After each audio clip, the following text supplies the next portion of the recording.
Welcome, this is Jamb year 2015 past question. Question number 5.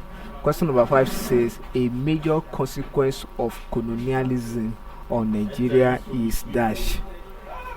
A major consequence of colonialism on Nigeria is dash.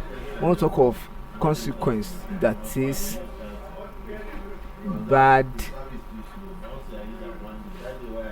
effect of colonialism on Nigeria is that A. Economic dependency, B.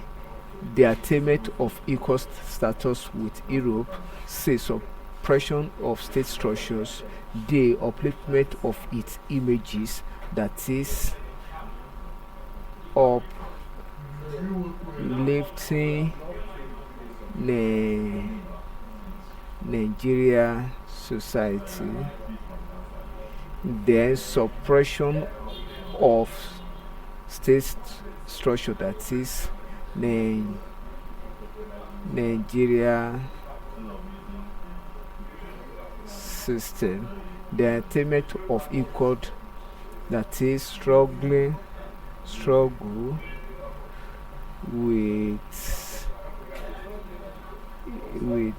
EU, the economic dependence, that is depending